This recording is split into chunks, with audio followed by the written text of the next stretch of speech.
विगत केजीएमयू लखनऊ में 109 sample genome sequencing के लिए भेजे गए थे। जीनोम सीक्वेंसिंग के रिपोर्ट के अनुसार 107 सैंपल में कोरोना वायरस का डेल्टा वेरिएंट तथा 2 सैंपल में कप्पा वेरिएंट पाए गए। अब अभी के लिए यह आंकड़ा ज़्यादा बड़ा तो नहीं है, लेकिन शुरुआती संकेत चिंता बढ़ाने वाला है। डेल्टा वेरिएंट न सिर्फ खतरनाक है बल्कि ज़्यादा तेजी से फैलने वाला भी साबित हुआ है। अगर देश में कोविड की तीसरी लहर आती है तो इसके लिए आम जनता को जिम्मेदार ठहराया जा सकता है। IANS सी वोटर ट्रैकर के अनुसार 57% लोगों का मानना है कि जनता द्वारा कोरोना नियमों के उल्लंघन किया जा रहा है और इससे तीसरी लहर का खतरा है।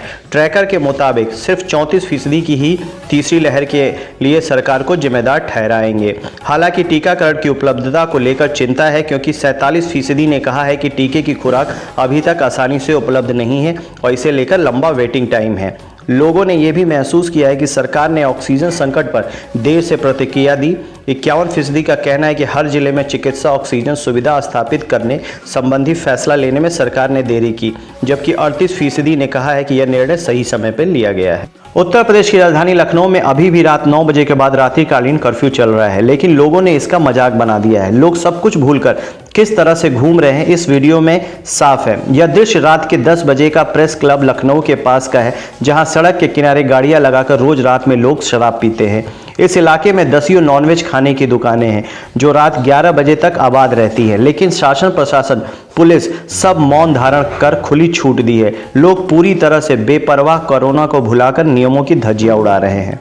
पेट्रोल और डीजल के दामों में बढ़ोतरी जारी। पेट्रोल और डीजल की कीमतें आज फिर बढ़े। पेट्रोल 35 पैसे प्रति लीटर और डीजल 26 पैसे प्रति लीटर महंगा हुआ। 39 दिनों में पेट्रोल 10.59 रुपये प्रति लीटर और डीजल 9.9 रुपये प्रति लीटर महंगा हुआ। उत्तर प्रदेश की सरकार नई जनसंख्या नीति लाने की तैयारी में है। नए जनसंख्या नियंत्रण कानून को लेकर ड्राफ्ट तैयार कर लिया गया है। प्रस्तावित कानून के तहत 2 से अधिक बच्चों के पिता को किसी भी सरकारी सब्सिडी या किसी कल्याणकारी योजना का लाभ नहीं मिलेगा। इसके अलावा ऐसे व्यक्ति किसी सरकारी नौकरी के लिए भी आवेदन नहीं कर सकता है। साथ ही नए मसौदों में ये भी कहा गया है कि ऐसे लोगों को स्थानीय निकाय चुनाव में लड़ने की मनाही होगी। देश अभी महामारी की दूसरी लहर से जूझ रहा है और हमें आत्मनिरीक्षण करना होगा कि क्या हम इस भ्रामक धारणा को तो नहीं मान बैठे हैं कि कोविड-19 समाप्त हो गया है। आधे से अधिक मामले महाराष्ट्र और केरल से हैं। महामारी अभी जल्द समाप्त नहीं होने वाली, इसलिए आत्मसंतोष की गुंजाइश नहीं है। पर्यटन स्थलों से आने वाली तस्वीरें और बिना कोविड प्रोटोकॉल के लोगों के भीड़ लगने वाले दृश्य चिंता के गंभीर वजह है और इससे लापरवाही से वायरस का खतरा बढ़ेगा। स्वास्थ्य मंत्रालय ने रूस और ब्रिटेन समेत कुछ देशों में संक्रमण के मामले में हाल ही में हुए इजाफे का जिक्र करते हुए लोगों को आगाह किया। उन्होंने मास्क पहनने और एक दूसरे से निश्चित दूरी रखने के लिए कोविड-19 प्रोटोकॉल की सख्ती से पालन करने की जरूरत बताई। लखनऊ फैशन डिजाइनर और मेकअप आर्टिस्ट को फैशन के नवीन आयामों से रूबरू कराने के उद्देश्य से आज फैशन मंथली के तत्वाधान में संस्था के सभागार में फैशन पैराडाइज कार्यक्रम का आयोजन किया है। प्रकाश कृपलानी के संयोजन में आयोजित फैशन पैराडाइज कार्यक्रम में कोविड प्रोटोकॉल के तहत फैशन डिजाइनर शाजिदा कादेर, मंतशा कादेर के डिजाइनर कपड़ों, suit, coat, sherwani, lehenga, sharara, kurti, legging, gown को प्रोफेशनल मॉडल्स हेमा, शिवी, प्रोशिमा, वैष्णवी, सचिन, ज्योति, निखिल एवं प्रशांत ने कैटवॉक करके जरिए फैशन की नवीन परिभाषा गढ़ी। यूपी बोर्ड ने नए सत्र में भी हाई स्कूल और इंटरमीडिएट की बोर्ड परीक्षाएं 70% सिलेबस के साथ ही कराने का फैसला किया है। बोर्ड ने इसके लिए प्रस्ताव तैयार किया है, जिसे शासन की मंजूरी को मिलना बाकी है। लखनऊ जनपद के जिला महिला अस्पताल एवं संयुक्त जिला चिकित्सालय सहित 80 शहरी एवं ग्रामीण सामुदायिक व प्राथमिक स्वास्थ्य केंद्रों पर प्रधानमंत्री सुरक्षित मातृत्व अभियान दिवस का आयोजन किया गया। मुख्य चिकित्सा अधिकारी डॉक्टर संजय भटनागर ने ऐशबाग और टुडियागंज सामुदायिक स्वास्थ्य केंद्र CHC का भ्रमण कर अभियान को निरीक्षण किया और जिले में लगभग 2200 गर्भवती की निःशुल्क जांच हुई। उत्तर प्रदेश पंचायत ब्लॉक प्रमुख चुनाव को लेकर जिन क्षेत्रों में झड़प हुई है उन्हें संवेदनशील श्रेणी में रखा गया है। संवेदनशील श्रेणी जगह के लिए 25 कंपनी अतिरिक्त PSC तैनात। राज्य निर्वाचन आयोग ने किसी भी स्थिति से निपटने के लिए आदेश। मतदान केंद्रों पर सुरक्षा के कड़े इंतजाम। BSP सुप्रीमो मायावती ने कहा है कि यूपी में वर्तमान भाजपा सरकार में भी कानून का नहीं बल्कि जंगल राज चल रहा है, जिसके तहत यहां पंचायत चुनाव में हुई असंख्य हिंसा और लखीमपुर खीरी की एक महिला के साथ की गई बदसलूकी भी अति शर्मनाक है। क्या यही इनका कानून व राज्य व लोकतंत्र है, यह सोचने की बात।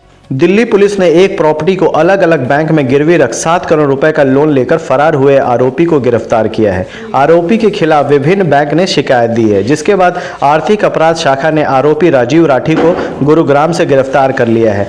पुलिस इस फर्जीवाड़े में बैंक अधिकारियों की भूमिका को लेकर भी जांच कर रही है। लखनऊ शहर के हर कोने में बिक रही है जहरीली सब्जियां। शोध में कई गुना मिला लेड कैडमियम का स्तर। BBAU के पर्यावरण विभाग ने किया है शोध। 8 सब्जियों के 294 सैंपल लिए गए थे। सब्जियों को सुखाया, पीसा, फिर लैब में जांच।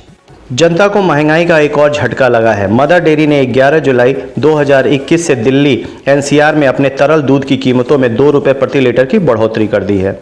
ऑनलाइन शिक्षा के तहत बच्चों को ज़्यादातर समय स्मार्टफोन या लैपटॉप कंप्यूटर के आगे बिताना पड़ता है। डॉक्टर्स का कहना है कि इससे आने वाले दिनों में बच्चों को आंख की बीमारी मायोपिया भी हो सकता है। उत्तर प्रदेश के मुख्यमंत्री योगी आदित्यनाथ ने श्रावण मास में 25 जुलाई से निकलने वाली भगवान शिव के भक्तों की कांवड़ यात्रा की सुरक्षा तथा कोविड प्रोटोकॉल के पालन के लिए प्रशासनिक अधिकारियों को हिदायत दी। उन्होंने कहा है कि कोविड प्रोटोकॉल के दृष्टिगत प्रत्येक स्तर पर कांवड़ संघों से संवाद स्थापित किया जाए, अनावश्यक भीड़ एकत्र न हो और महामारी के संबंध में सतर्कता व सावधानी के सभी उपाय सुनिश्चित किए जाए। अफगानिस्तान में हालत हर दिन खराब होते जा रहे हैं। अमेरिकी सैनिकों के अफगानिस्तान छोड़ने के ऐलान होने के बाद से तालिबान तेजी से देश के कई इलाकों पर अपनी पकड़ मजबूत करने में जुटा है। एक अफगान अधिकारी के मुताबिक तालिबान ने ईरान के साथ लगने वाली एक और महत्वपूर्ण अफगान सीमा पार कर ली है। स्वर्ण महासंघ फाउंडेशन अमेरिका के अंतर्राष्ट्रीय उपाध्यक्ष अविनाश मणि द्वारा लखनऊ प्रवास में लखनऊ कार्यालय का निरीक्षण किया गया और राष्ट्रीय अध्यक्ष गजेंद्र त्रिपाठी के साथ संगठन के विस्तार, शिक्षा, रोजगार आदि विषयों पर चर्चा की गई और भारत में संगठन की सुचारू व्यवस्था के लिए हर संभव मदद का भी आश्वासन दिया। चीन लद्दाख रीजन के अलावा हिंद महासागर में लगातार अपनी ताकत में इजाफा करने में जुटा हुआ है। चीन 2021 के अंत तक दुनिया का सबसे बड़े गैर अमेरिकी विमानवाहक पोत लॉन्च करने की कगार पर है।